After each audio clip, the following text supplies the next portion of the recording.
The morning they came for Raymond Decker's flag, the street was so quiet you could hear the dew falling off the oak leaves. It was a gray Wednesday in late September 2021, the kind of morning where the air smells like wood smoke and wet concrete and something that hasn't happened yet.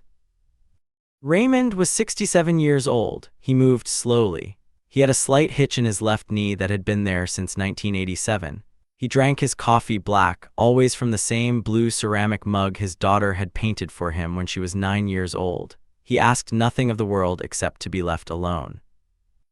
And when he stepped out onto his front porch that morning and saw what his neighbor, Brandon Thielke, had done to the American flag hanging beside his door, Raymond Decker did not yell. He did not call the police.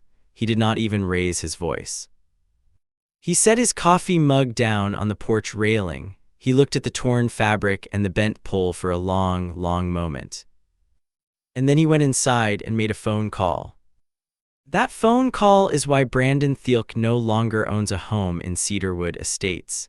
It is why he no longer owns a business. It is, frankly, why he no longer owns very much at all. But we're getting ahead of ourselves. Let me tell you how this really started. Cedarwood Estates sits on the eastern edge of Brevard, North Carolina, a small mountain town in Transylvania County, about 45 minutes south of Asheville. Population around 8,000. The kind of place where people still wave from their driveways, where the 4th of July parade goes down Main Street every year and the volunteer fire department throws a fish fry in August and nobody locks their cars. Cedarwood Estates itself is a quiet cul-de-sac, Birchwood Circle, 12 houses arranged in a gentle arc around a shared green space with 2 old oak trees and a stone bench someone placed there in the 1990s and nobody ever moved. The houses are modest. Brick ranch styles and 2-story colonials, neatly trimmed lawns, American flags, solar lights lining the garden paths at night.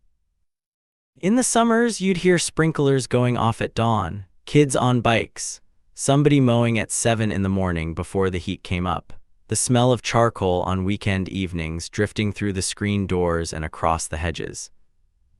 It was, by every measure, exactly the kind of neighborhood people dream about when they're young and stuck in apartments and they close their eyes and think, someday.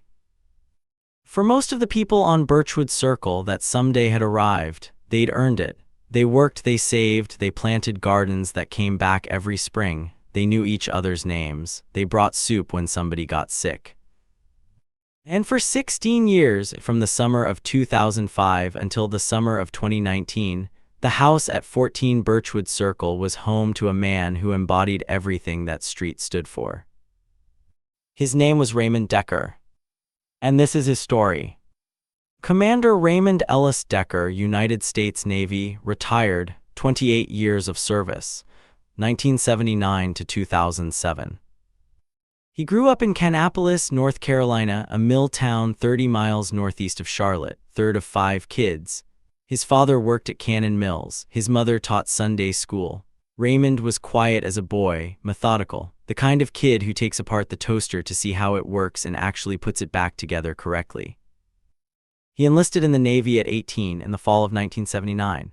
Got through BUD/S basic underwater demolition SEAL training on his first attempt, which roughly 8 out of 10 candidates don't manage. He was assigned to SEAL Team 4, then SEAL Team 6, which most people know by its other name, DEVGRU, the unit responsible for some of the most sensitive special operations in American history. Raymond Decker spent the better part of 3 decades doing things that are still, to this day, partially classified. What is known: he served in Grenada in 1983, Panama in 1989, Somalia in 1993, multiple rotations through the Balkans during the mid-90s, 2 tours in Afghanistan after 2001. He retired as a commander in 2007 with a Legion of Merit, 2 Bronze Stars, 1 with Valor, a Purple Heart for an injury sustained in a place the paperwork still doesn't name clearly, and enough service ribbons to fill a shadow box the size of a dining room table. That shadow box hung in his den, on the wall beside the window that looked out at his backyard. He rarely talked about it. After his retirement, Raymond came to Brevard because his wife, Sylvia, had grown up here. They bought the brick ranch at 14 Birchwood Circle, fixed up the kitchen, planted a garden in the back.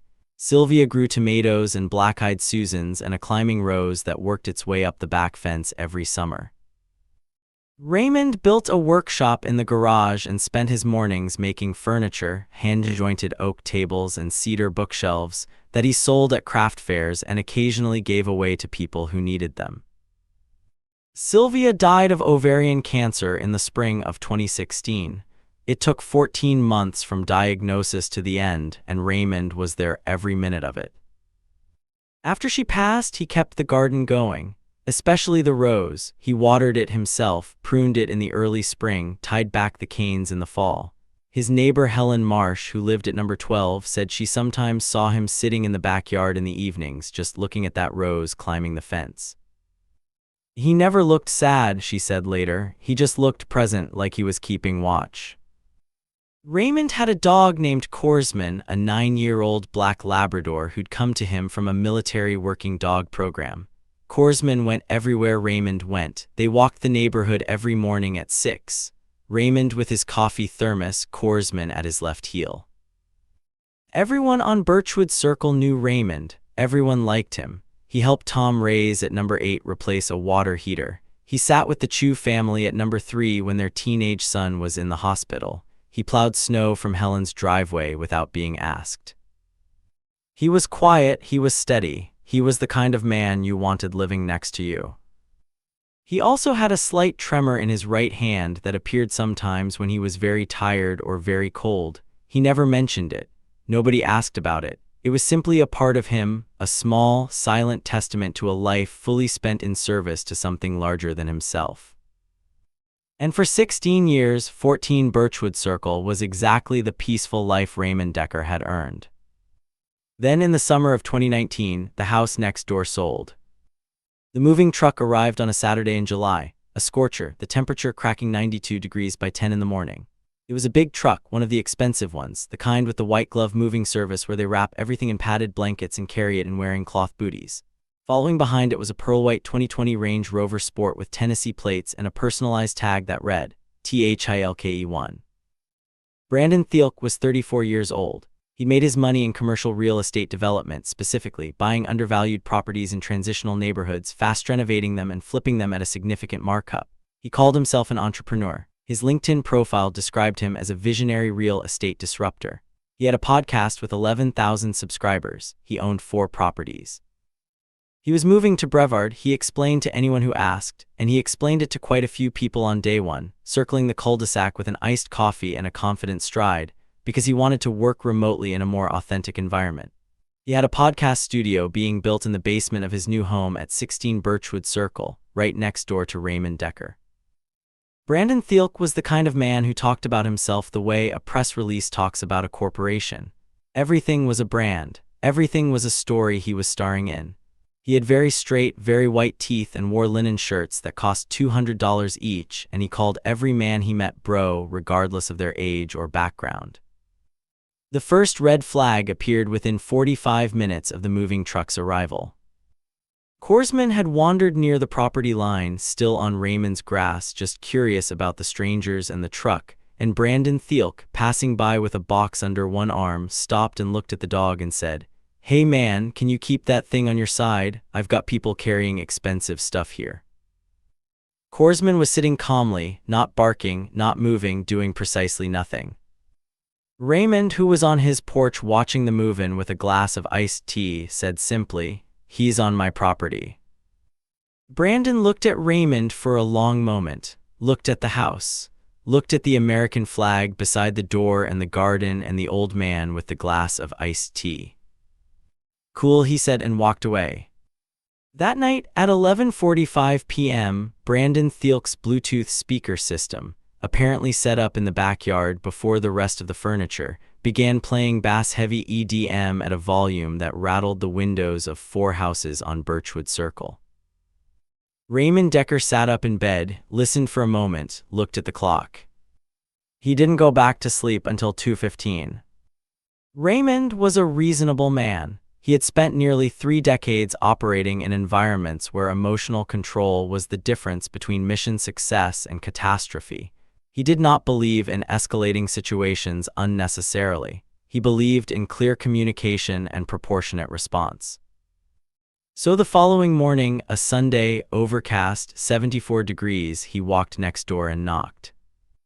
Brandon answered in a t-shirt and basketball shorts, holding a protein shake, looking like he'd slept 10 hours. "Hey," he said, "bro." Raymond introduced himself, said he'd lived next door for 16 years, said he understood it was a moving weekend, but the music last night had gone until nearly 2 in the morning. Explained that there was actually a town ordinance, quiet hours after 10 p.m., said he'd be happy to share the ordinance number if Brandon wanted it. He said all of this calmly and pleasantly, the way you'd explain a procedure to a new employee. Brandon Thielke leaned against his doorframe and sipped his protein shake and looked at Raymond with an expression that was not quite contempt and not quite amusement, but lived in the neighborhood between the two. "Yeah, man," he said, "I get it, but it was a Saturday night and we were celebrating. That's kind of just like life, you know." Raymond nodded. "I understand that, but the ordinance applies 7 nights a week. I just wanted to let you know." There was a pause. Then Brandon said, "Listen, my man, with all due respect, I paid $860,000 for this house. I think I've earned the right to enjoy it however I want. If you've got a noise complaint, you can call whoever you need to call." He tilted his head, smiled. "We good?" And he closed the door, not a slam, just a firm, deliberate click that managed to be more insulting than a slam would have been. Raymond stood on the porch for a moment, then he walked back home, let Korsman out, sat in the kitchen with a fresh cup of coffee and his notebook, a plain black composition notebook he'd kept for years, mostly for woodworking plans and grocery lists.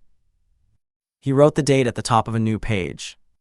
He wrote the time, he wrote what had been said. He wrote in small, neat letters, music, 11:45 p.m. to 10 a.m., spoken to neighbor, no resolution, see if it continues. Then he capped his pen and finished his coffee. "Now let me pause here and ask you something. Have you ever tried to be reasonable with someone who has absolutely no interest in being reasonable? The kind of person who mistakes your patience for weakness? Drop a comment below and tell me what happened, because I suspect more than a few of you know exactly what Raymond was feeling on that Sunday morning. Because here's what Brandon Thielke didn't understand. He thought he was dealing with a retired old man who liked gardening. He had no idea what he was actually dealing with. What followed over the next 2 years was a slow and grinding campaign of contempt. It didn't happen all at once. It never does with people like Brandon Thielke. It happened incrementally, the way water erodes stone, gradually enough that each individual incident could be dismissed as a misunderstanding or an accident. But Raymond Decker wrote every single one of them down. The notebook filled up. In August of 2019, 3 weeks after Brandon moved in, a pile of construction debris from his ongoing basement renovation, broken drywall, plywood scraps, a shattered bathroom vanity, appeared along the property line on Raymond's side of the fence. The fence that Raymond had built and maintained for 11 years.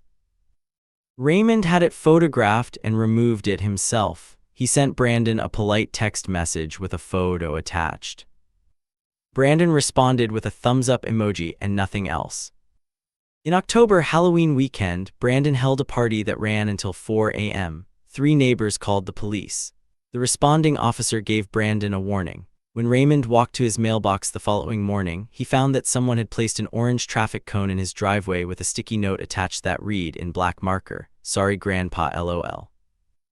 Raymond photographed the cone, added it to the notebook, put the cone in his recycling bin.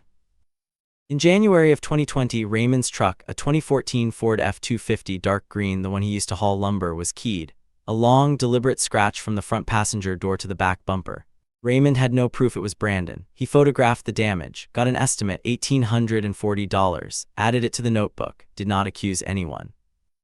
In March of 2020, Brandon filed a complaint with the Cedarwood Estates HOA, which had a 3-person board and met quarterly at the community center on Route 64, claiming that Raymond's workshop garage violated the aesthetic standards of the community, and that the lumber stacked along the side of Raymond's house constituted an unsightly nuisance. The HOA board, which included Helen Marsh from number 12, reviewed the complaint, found it without merit, and rejected it. Helen told Raymond about it at the stone bench on the green the following weekend. Raymond thanked her, wrote it in the notebook. In June of 2020, Korsman came home from an afternoon in the backyard limping and bleeding slightly from one of his rear paws. The veterinarian found a small shard of glass embedded in the pad, the kind of clear glass that could have come from a broken bottle. The vet bill was $312. Raymond photographed the glass shard, which the vet saved for him in a small plastic bag. He added it to the notebook. He did not call the police. Not yet. In September of 2020, Raymond came home from a woodworking fair in Hendersonville to find that the section of fence running along the property line between his yard and Brandon's had been moved. Not torn down, moved. Shifted approximately 14 inches into Raymond's property, reclaiming a strip of yard that included the southern end of Sylvia's rose garden. This was the moment when Raymond's jaw tightened. But only for a moment. He measured carefully with a steel tape measure, comparing the new fence position to the property survey markers, small iron pins set in the corners of the lot when the subdivision was platted, which Raymond knew exactly where to find because he had read his deed thoroughly, and he was that kind of man. He documented everything with his camera. He called a licensed surveyor named Patrick Acaffer, who came out the following week and confirmed in writing that the fence had been relocated approximately 1.2 feet inside Raymond's recorded property boundary. Raymond filed a property encroachment complaint with Transylvania County. Then he installed 3 new exterior security cameras, 4K resolution, night vision, motion activated, cloud stored, covering every angle of his property line. Front, side, back. He set them up quietly one Sunday afternoon while Brandon was out. He told no one. He also, around this same time, called an old friend, a man he'd served with, a man named Victor Aguilar who he'd known since 1989 and who now worked as a senior investigator with the North Carolina Department of Revenue. They had a long conversation, mostly catching up. But also, informally, Raymond mentioned some things he had noticed about his neighbor's apparent lifestyle, his business activity, and what Raymond had happened to observe coming and going from that property over the past year. Victor said he'd make a note of it. For 8 years on Birchwood Circle, from 2013 until 2021, Raymond Decker had maintained a small memorial in his front yard. It was modest, a stone planter about knee-high painted white.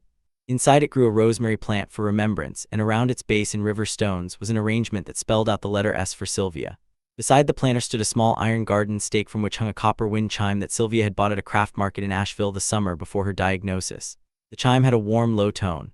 On breezy evenings it could be heard faintly from the street. Everyone on Birchwood Circle knew what the planter was for. Nobody had ever touched it. On the morning of September 22, 2021, a Wednesday, gray, 58 degrees, the kind of autumn morning that smells like wet oak leaves and chimney smoke, Raymond came out onto his front porch and found the planter knocked over. The rosemary plant was crushed. The river stones spelling the letter S were scattered across the front walk. The copper wind chime was gone. In its place, driven into the dirt, was a handwritten sign on a piece of cardboard that read, "Nice garden gnome, old man."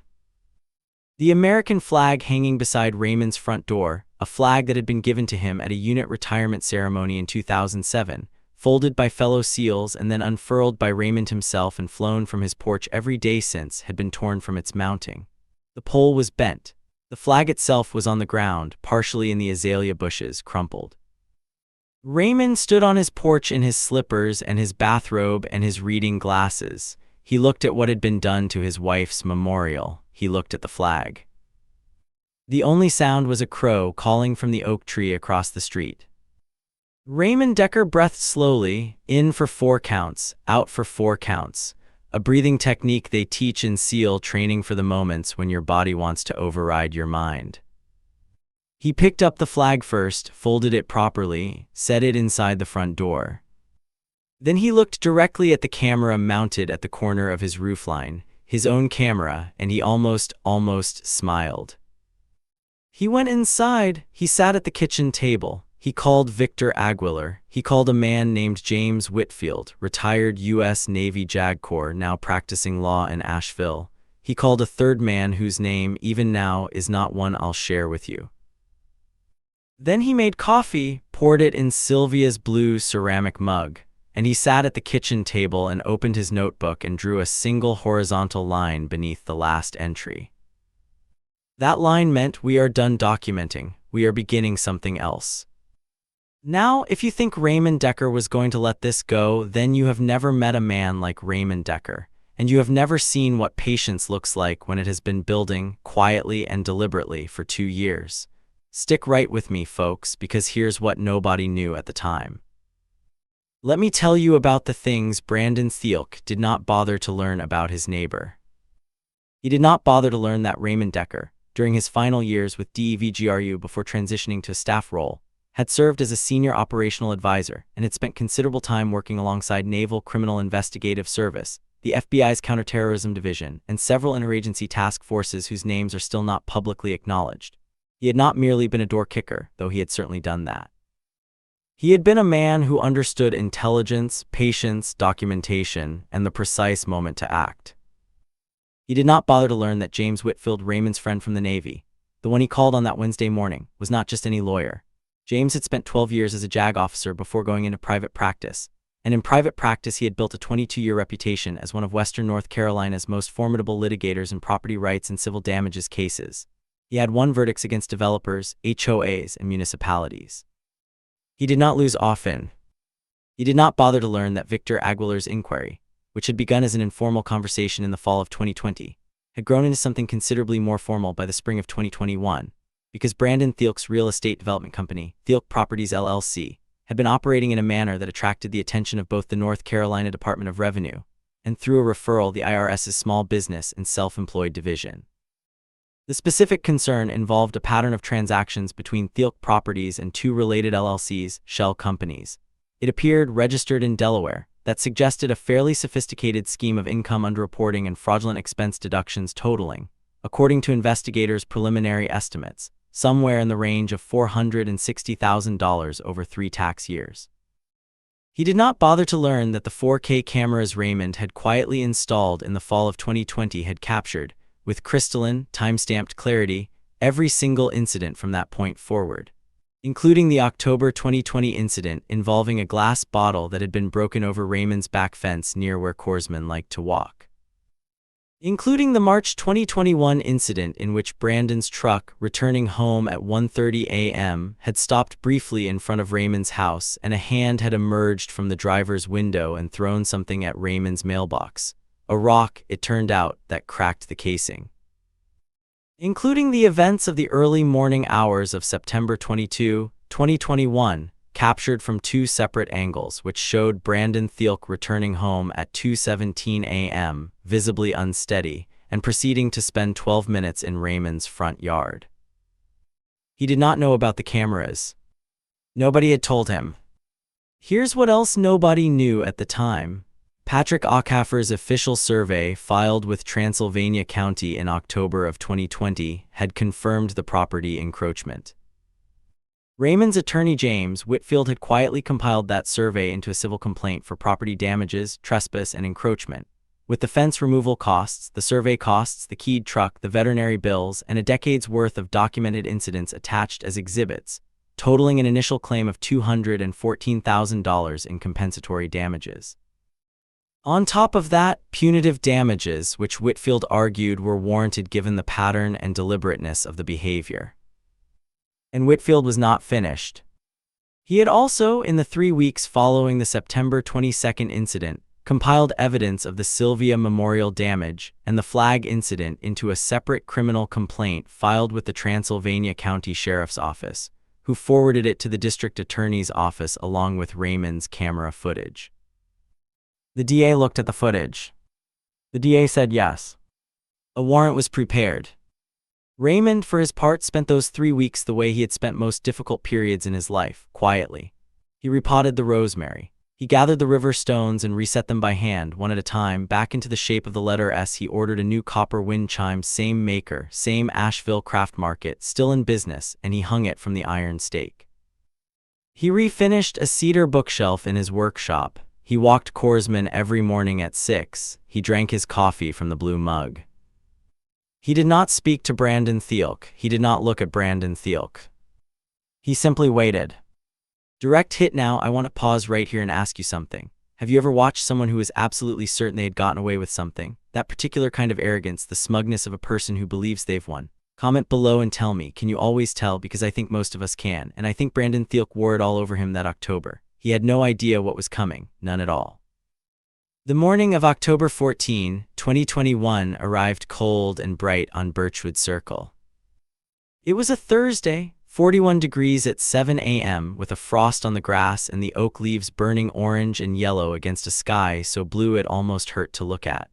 The kind of October morning in the North Carolina mountains that makes you understand why people move here.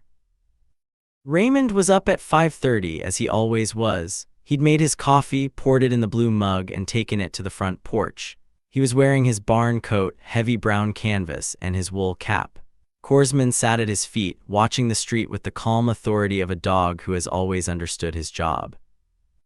Raymond had been told informally by James Whitfield that today was likely the day. He had not been given exact times. He didn't need them. At 7:48 a.m., a gray sedan turned onto Birchwood Circle from Cedar Way. Behind it came a second vehicle, an unmarked dark SUV. Behind that, a Transylvania County Sheriff's Office cruiser, marked Light Bar Off. They parked in front of 16 Birchwood Circle. 4 people got out of the first 2 vehicles, 2 in suits, 1 in a sheriff's office uniform, and 1, a woman in a navy blazer with a leather folio under her arm, who walked to the front door with the quiet purposefulness of someone who has done this many times and never finds it particularly exciting. The woman in the navy blazer was a process server. In her folio were 2 documents, the civil summons from James Whitfield's firm and a restraining order signed by a Transylvania County District Court judge the previous afternoon, prohibiting Brandon Thielke from coming within 100 feet of Raymond Decker or his property pending the resolution of the civil case. The 2 men in suits were from the IRS Criminal Investigation Division and the North Carolina Department of Revenue. They carried a search warrant for the business records and financial documents of Thielke Properties LLC and its 2 affiliated Delaware entities.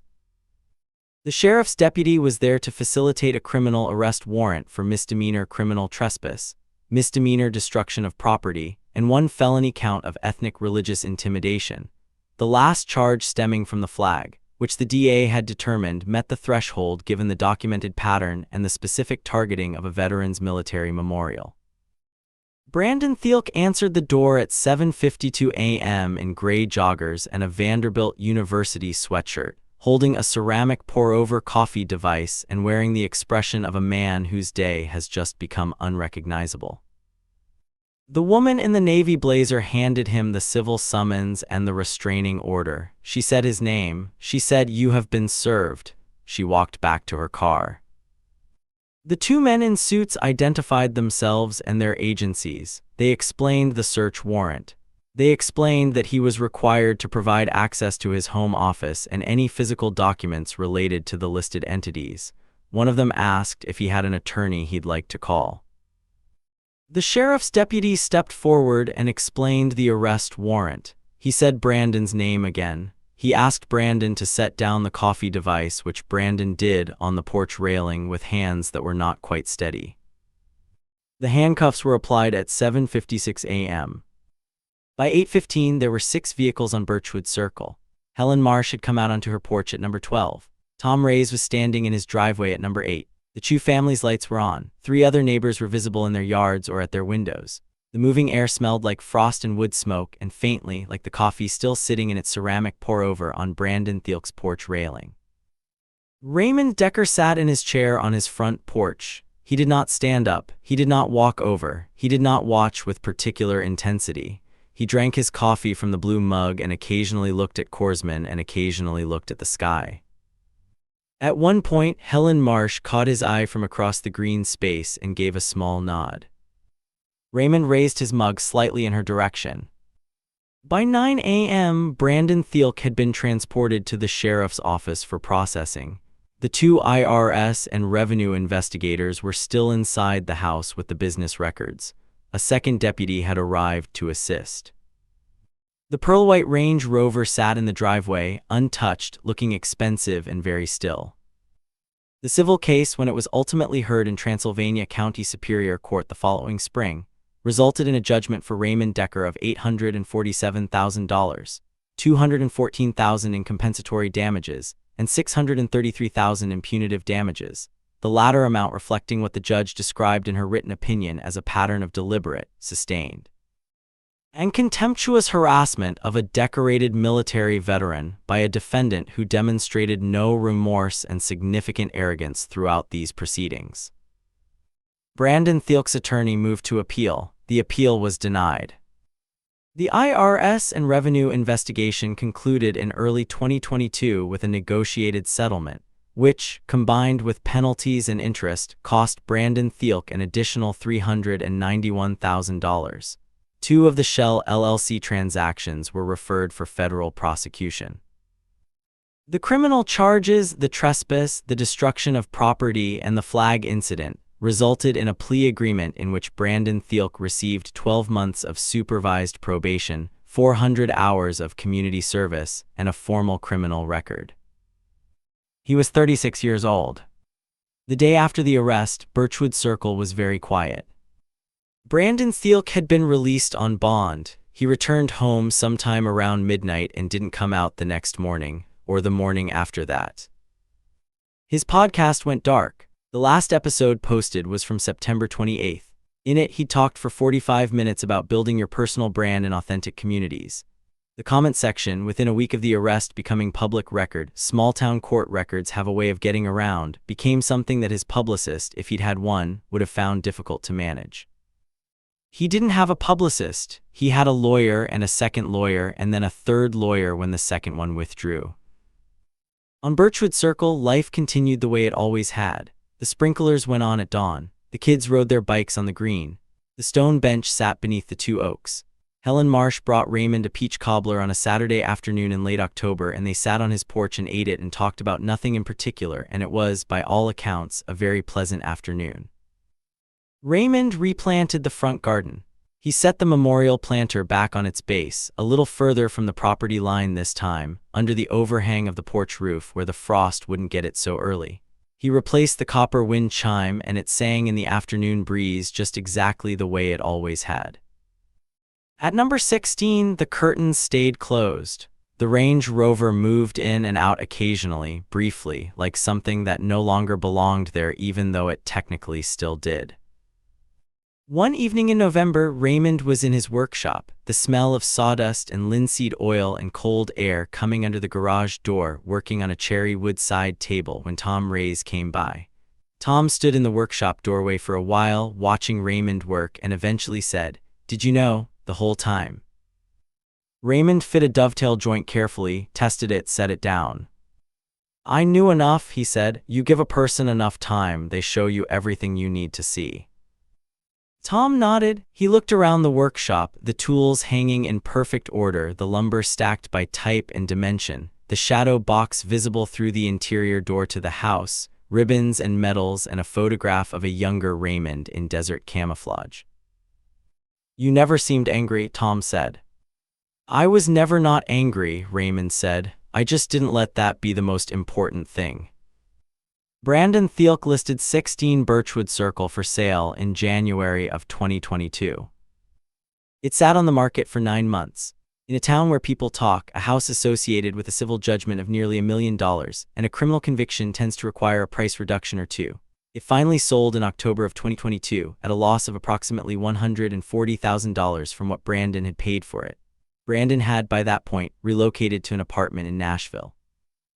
Thielke Properties LLC was dissolved in February of 2022. The federal referral on the LLC transactions resulted in a criminal information filed in April of 2022, a separate matter, handled separately, but another weight added to a set of scales that had been tipping for a long time. The new owners of 16 Birchwood Circle were a retired schoolteacher named Margaret Foss and her husband David, who worked remotely for an engineering firm. They moved in on a Saturday in November, and the first thing Margaret did within the first week, before the boxes were even fully unpacked, was knock on Raymond Decker's door and introduce herself and bring him a plate of lemon bars. Raymond invited them in for coffee. Within a month, Margaret had asked Raymond for advice about the garden. By spring, he was helping her plan a raised bed along the south fence. She planted tomatoes. he brought her seedlings from the starts he kept in his workshop in February. The Chu family's son, the boy who'd been in the hospital years ago, the one Raymond had sat with the family during, was finishing his sophomore year at NC State, studying civil engineering. He stopped by on a weekend home and found Raymond on the porch and sat with him for 2 hours talking about the Navy, about discipline, about what it meant to build something with your hands. Sylvia's climbing rose came back in May, as it did every year. Fuller than ever, Raymond thought. Maybe the extra mess around the base, all that disruption to the soil, maybe it had done the roots some good. He stood at the back fence one evening in late May and looked at it for a long time. Then he went inside and made dinner, ate at the kitchen table, watched the news, slept well. Korsman slept at the foot of the bed, which he had done every night for 9 years, and Raymond had never once asked him not to. As for the blue ceramic mug with the painted flowers, the one his daughter had made for him, the one he'd drunk his coffee from, through all of it, through every incident and every entry in the notebook, and the morning with the flag and the morning the cars came, it sat on the kitchen counter where it always sat. Exactly where it belonged. You know, folks, I've told a lot of stories on this channel. Stories about people who pushed too hard and people who pushed back. About neighborhoods and fences and flags and the surprising weight that small cruelties can carry. But I keep coming back to a few things about Raymond Decker. He never raised his voice. Not once in 2 years of documented harassment. Not on camera, not to his neighbors, not to his attorney. Every account, every testimony, every neighbor who was asked about it described the same thing. A man who was calm, a man who was patient, a man who had been in rooms and situations that most of us will never face, and who had learned somewhere in those decades that the loudest person in any conflict is almost never the one who wins it. He kept a notebook, he installed cameras, he called the right people at the right time, he waited. He didn't need to humiliate Brandon Thielke. The system did that efficiently enough on its own, once Raymond had spent 2 years building the foundation for it to stand on. And that right there is something worth holding on to. Because the Brandon Thielkes of the world, the ones who pull up in their pearl-white SUVs and decide on day one that the quiet old man next door is someone they can ignore, someone they can push, someone who doesn't matter, they always make the same mistake. They see patience and they call it weakness. They see calm and they call it surrender. They see a man who's already given the best years of his life to something larger than himself, and they think, because he moves a little slowly now, because he spends his mornings in a workshop instead of a boardroom, they think he's finished. They don't understand that a man who has already faced the worst that the world can offer doesn't have a breaking point the way other people do. He has a plan, he has a standard. He has a sense of what justice actually looks like, built from years of operating in places where the difference between order and chaos was whether one person held the line. Raymond Decker held the line, for 2 years, in a quiet cul-de-sac in the North Carolina mountains with a composition notebook and a cup of black coffee and an old black lab at his feet. And when the time came, the line held. So let me leave you with this. Never mistake a quiet man for a weak man. Never mistake patience for permission. Never assume that because someone hasn't acted, they aren't watching.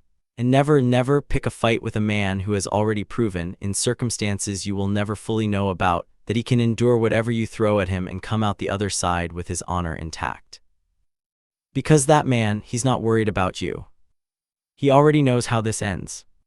If this story moved you, if you've got a neighbor story of your own, or if you know a veteran who deserves to have his story told, drop it in the comments. I read every single one. And if you're new here, welcome, hit subscribe. There are a lot more stories where this one came from. Thank you for watching. This story is inspired by real events and public court records. Names, locations, and specific details have been changed or dramatized for storytelling purposes. Any resemblance to real individuals is coincidental.